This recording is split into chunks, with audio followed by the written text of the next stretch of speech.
रोजाना सबसे पहले अनुपमा सीरियल देखने के लिए हमारे चैनल को सब्सक्राइब करें। एपिसोड के स्टार्टिंग में हम अनु और राही को देखते हैं जो मार्केट की तरफ आती है। राही अनु को बोलती है, मम्मी आज आपको वो पेपर सिग्नेचर करने हैं ना। अनु बोलती है हाँ। राही बोलती है, मम्मी हल्दी के बाद मैं और प्रेम है ना, हम दोनों वो पेपर्स पढ़ लेंगे और उसी के बाद आप सिग्नेचर करना। अनु राही को बोलती है कि तू रज्जू पर इतना शक क्यों करती है। राही बोलती है, मम्मी ये तो मुझे नहीं पता। अनु बोलती है, सुन मेरी बात, दो लोग हैं ना दुनिया में कभी खुश नहीं रह पाते, एक जो सब लोगों पर भरोसा करते हैं और एक जो कभी किसी पर भरोसा नहीं करते। राही, किसी पर तो भरोसा करना होगा ना। राही बोलती है, मम्मी लेकिन मुझे डर सा लगा रहता है, पता नहीं वो इंसान सही है या नहीं है। अनु बोलती है, लेकिन फिर भी तुझे अपने इस डर को भगाना होगा। राही बोलती है, मैं तो बस यही चाहती हूँ कि मेरा डर और शक है ना वो गलत ही निकले। अनु बोलती है, ठीक है जल्दी से हम लोग शॉपिंग कर लेते हैं। राई बोलती है, ठीक है मम्मी, अगर हम दोनों एक ही जगह पर जाएंगे ना तो टाइम ज़्यादा लग जाएगा। आप उधर से जाकर सामान ले आइए, मैं इधर जाकर सामान ले आती हूँ। अनु को बार बार राही की ही बातें याद आती है। आगे हम रजनी को देखते हैं। रजनी पराग से बात कर रही होती है। पराग बोलता है कि अभी तक उन लोगों की सिग्नेचर क्यों नहीं हुई है। तुमने बोला था ना कि सब कुछ मेरी मुट्ठी में है। तुम्हें पता है ना, मैंने अपना सब कुछ दाव पर लगा दिया है। रजनी बोलती है कि पराग, इस प्रोजेक्ट में राजनीति भी लगी हुई है और वैसे भी तुम बिल्कुल फिक्र मत करो, जितना ज़्यादा तुम्हारे लिए ज़रूरी है ना प्रोजेक्ट, उससे कहीं ज़्यादा गुना मेरे लिए ज़रूरी है। इसके बाद रजनी कॉल कट कर देती है। तभी यहाँ पर वरुण आ जाता है। वरुण बोलता है, मम्मी आप इस पराग कोठारी की इतनी बात क्यों सुनती है। रजनी बोलती है कि उसने अपना सब कुछ दांव पर लगा दिया है। जिस दिन तुम अपना सब कुछ दांव पर लगाओगे ना, उस दिन तुम्हें पता लगेगा। वरुण बोलता है, और अगर पेपर सिग्नेचर होने से पहले राही और प्रेम ने पेपर पढ़ लिए तो। रजनी बोलती है कि पहले कोई भी नहीं पढ़ पाएगा, पहले सिग्नेचर होंगे और बाद में जो कुछ हुआ देखा जाएगा। आज जैसे तैसे करके मुझे सिग्नेचर करवाने ही होंगे। आगे हम राही को देखते हैं। वो चूड़ियाँ देख रही होती है। तभी वहाँ पर दिवाकर पहुँच जाता है। वो राही को बोलता है, गुड मॉर्निंग। राही उसे देखकर डर जाती है। बोलती है कि सर आप यहाँ पर क्या कर रहे हैं।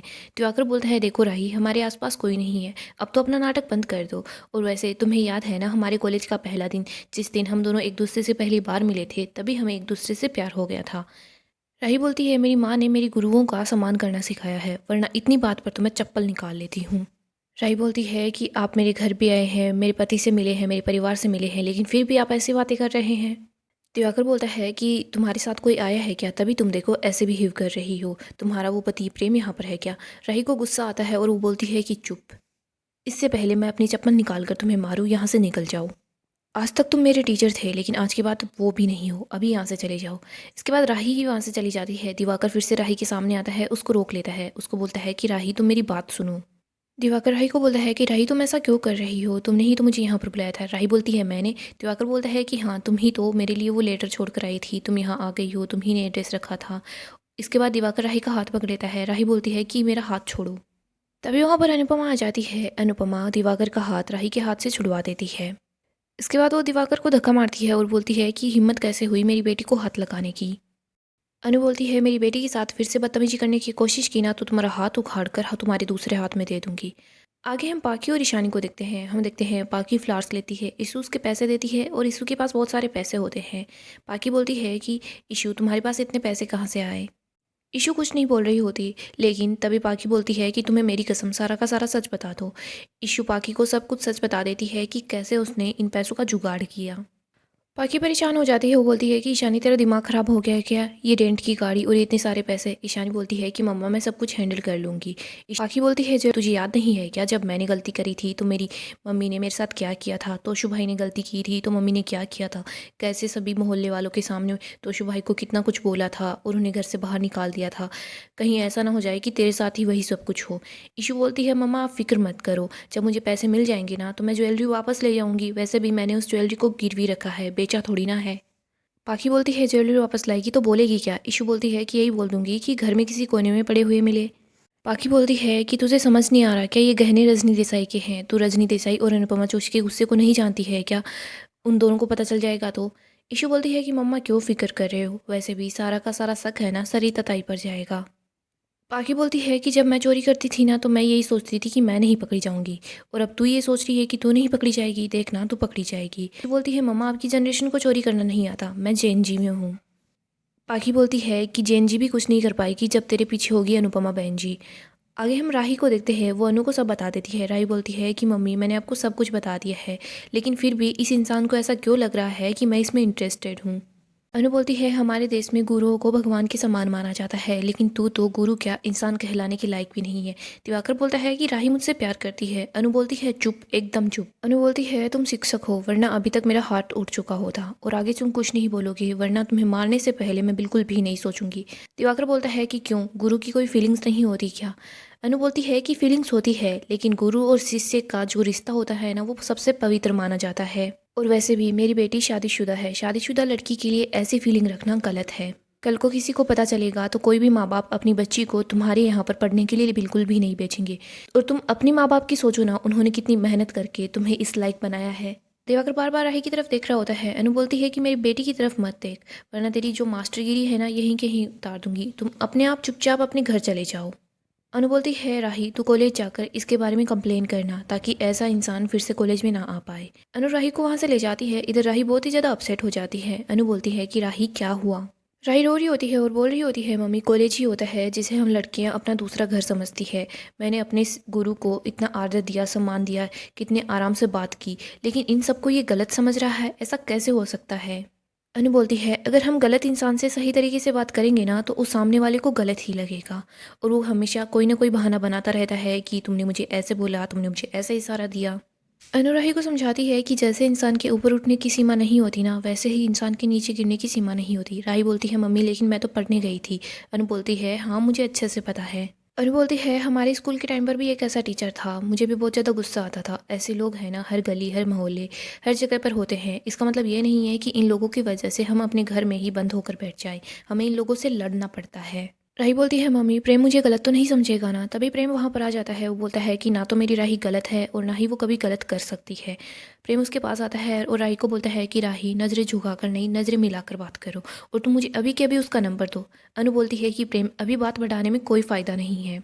अनु बोलती है प्रेम मैंने अभी अभी उसे बहुत ज़्यादा सुनाया है, मुझे लगता है कि अब तक तो वहाँ से भाग चुका होगा। प्रेम बोलता है कि मम्मी मैं उसे छोड़ूंगा नहीं। इधर राही प्रेम को गले लगा लेती है, उसको बोलती है थैंक यू मुझ पर इतना ट्रस्ट करने के लिए। प्रेम राही को समझाता है कि हमें इस बारे में किसी को कुछ भी नहीं बताना है, वरना तुम्हारी पढ़ाई रुक जाएगी, और वैसे भी ये बात यहीं ख़त्म हो चुकी है। अनु बोलती है कि ये बात अभी यहाँ ख़त्म नहीं हुई है, मैंने उस इंसान की आंखों में पागलपन देखा है, और राही तुझे उससे बिल्कुल भी नहीं डरना है। आगे हम दिवाकर को देखते हैं। दिवाकर बोल रहा होता है कि राही मुझे पता है तुम्हारी माँ तुम्हारे साथ थी ना, तभी तुम डर गई थी, लेकिन तुम देखना मैं तुम्हें है ना हमेशा हमेशा के लिए यहाँ से दूर ले जाऊँगा। हम दोनों ही हमेशा खुश रहेंगे और हमेशा साथ रहेंगे। दिवाकर पेड़ पर R&D लिखता है। आगे हम बा को देखते हैं। बा बोलती है रजनी जी आपकी। तभी रजनी बोलती है कि प्लीज़ बा आप मुझे जी और आप ये मत बोलिए। बाबूजी बोलते हैं वैसे भी लीला है ना, ये सब कुछ बोलती है तो इसकी जीभ लड़खड़ाती है। फिर बा बोलती है कि रजनी तुम्हारी बेटी शादी में आएगी ना? रजनी बोलती है कि पता नहीं, उम्मीद तो है, क्योंकि मेरी और मेरी बेटी का रिश्ता है ना वो थोड़ा सा उलझा हुआ है। माँ बोलती है कोई बात नहीं, पहले राही और अनु का रिश्ता भी ऐसे ही उलझा हुआ था, लेकिन अब माँ बेटी साथ हैं। रजनी बोलती है कि मैं भी चाहती हूँ मेरी बेटी भी मुझसे उतना ही प्यार करे जितना मैं उससे करती हूँ। बाबूजी बोलते हैं कि कोई बात नहीं, सब कुछ अच्छा हो जाएगा, तुम बस खुश रहो। हम देखते हैं अनु वहाँ आ जाती है। अनु बोलती है कि रजनी हल्दी तो दोपहर की है, तुम सुबह सुबह ही यहाँ पर आ गई। इधर बा बोलती है कि राही भी तो तेरे साथ गई थी। अनु बताती है कि राही प्रेम के साथ है। इधर रजनी बोलती है कि देखो अनु उन पेपर्स पर सिग्नेचर कर लेते हैं, जब हल्दी हो रही होगी ना तो तुझे टाइम नहीं मिलेगा, 1 मिनट में पेपर्स लेकर आती हूँ। रजनी अनु को साइड में ले आती है और बोलती है कि ले सिग्नेचर कर दे। इधर अनु सोच रही होती है कि मुझे रजनी पर तो पूरा भरोसा है, लेकिन प्रेम और राही ने बोला था कि पेपर पढ़े बगैर बिल्कुल भी सिग्नेचर नहीं करने हैं। कहीं ऐसा ना हो कि रजनी को तो पेपर में सब कुछ ठीक लगा हो और यहीं पर चोल वालों की हित में कोई चीज़ नहीं होगी, तो फिर क्या होगा? मैं ऐसे ही पेपर सिग्नेचर नहीं कर सकती। रजनी बोलती है अनु ले साइन कर दे, फिर वकील के पास पेपर भी तो भेजने हैं ना। अनु पेन ले लेती है, वो साइन करने वाली होती है, तभी यहाँ पर सरिता ताई आती है। वो बताती है कि अनु वो जो हार और कंगन थे ना वो गायब हो गए हैं। अनु बोलती है कि वही कहीं होंगे, ठीक से देखते हैं। सरिता बताती है कि सारे के सारे गहने हैं, सिर्फ वो बड़ा वाला हार और वो कंगन वही नहीं है। अनु बहुत ज़्यादा परेशान हो जाती है। रजनी बोलती है कि किसके गहने थे? अनु बताती है कि जो गहने तुमने भारती को दिए थे ना वही थे। अनु बोलती है कि हमने सोचा कहीं चोरी वोरी ना हो जाए, इसीलिए ताई के लॉकर में रखे थे। इधर सरिता ताई बताती है कि चाबी तो मेरे पास ही रहती है, मैं तो अपने पति को भी चाबी नहीं देती, पता नहीं वो कैसे गायब हो गए। अनु सरिता को बोलती है बिल्कुल फिक्र मत करो, मिल ही जाएंगे। अनु रजनी को बोलती है कि सॉरी, वो गहने हमें संभाल कर रखने चाहिए थे, लेकिन वो चोरी हो गए। इधर बा बोलती है कि शादी के घर में सोना चोरी हो जाना बहुत अपशगुन माना जाता है। जसी बोलती है, सरिता तूने ठीक से चेक किया ना? सरिता बोलती है कि हाँ मैंने सब जगह देख लिया लेकिन कहीं नहीं मिले। बापूजी बोलते हैं कहीं ऐसा तो नहीं कि चोरी हो गई होगी। इधर हम देखते हैं पाखी बोल रही होती है कि ईशानी कहीं ऐसा ना हो जाए कि सारा का सारा इल्जाम तुझ पर आ जाए। ईशु बोलती है कि कहीं ऐसा तो नहीं कि सरिता ताई लालच में आकर आपने ही उन हार को गायब कर दिया हो। सरिता बोलती है कि मैं अपनी बेटी की कसम खाती हूँ, मैंने ऐसा कुछ भी नहीं किया है, और वैसे भी मुझे चुराना ही होता तो मैं सारे के सारे गहने चुराती ना। पाखी बोलती है कि हाँ सरिता ताई यही तो बात है ना, अगर सारे गहने चुरा लेती तो सभी को शक हो जाता, लेकिन आपने बस थोड़े से गहने चुराए। अनु पाखी को चुप रहने के लिए बोलती है। ईशु बोलती है कि आप मम्मा को ऐसा क्यों बोल रही हैं? आपको पता है ना सरिता ताई के अरमान कितने बड़े बड़े हैं। वो तो इस चोल को भी गिरवाना चाहती थी। हो सकता है कि इन्होंने जानबूझकर वो हार चुराया होगा, और वैसे भी कोई चोर आता तो वो सारे के सारे गहने चुराता, सिर्फ भारती का हार ही क्यों चुराता? सरिता रो रही होती है और बोलती है कि मेरे सपने बड़े हैं, मुझे गहनों का भी शौक है, लेकिन मैंने चोरी नहीं की है। अनु बोलती है हाँ मुझे पता है आपने चोरी नहीं की है, इन दोनों की बात को अनसुना कीजिए। अनु रजनी को बोलती है कि मुझे सरिता पर पूरा भरोसा है, ये चोरी नहीं कर सकती। इधर जस्सी भी बोलती है कि हाँ सरिता कलेश कर सकती है लेकिन चोरी नहीं कर सकती। भारती भी बोलती है कि हाँ हमें सरिता ताई पर पूरा भरोसा है, ये कभी चोरी नहीं कर सकती। सरिता बोलती है कि थैंक यू मुझ पर भरोसा करने के लिए। रजनी बोलती है कोई बात नहीं, हार खो गया तो वैसे भी ये हार है ना मुझे मेरे बेटे की और मेरी बहू की खुशियों से ज़्यादा प्यारा नहीं है। हम लोग हल्दी के फंक्शन के बारे में सोचते हैं ना। अनु भारती के पास जाती है और बोलती है कि होने वाली दुल्हन थोड़ा सा मुस्कुरा दीजिए। गाइस डेली अपडेट के लिए आप हमारे चैनल को सब्सक्राइब करें, साथ ही साथ वीडियो को लाइक भी कर दें। गाइस अपकमिंग एपिसोड काफ़ी ज़्यादा धमाकेदार होने वाला है। अपकमिंग एपिसोड में हम देखेंगे रजनी की बेटी प्रेरणा की एंट्री होने वाली है। यहाँ हम देखते हैं अनु जैसे ही प्रेरणा को दिखती है तो वो उसको पहचान जाती है।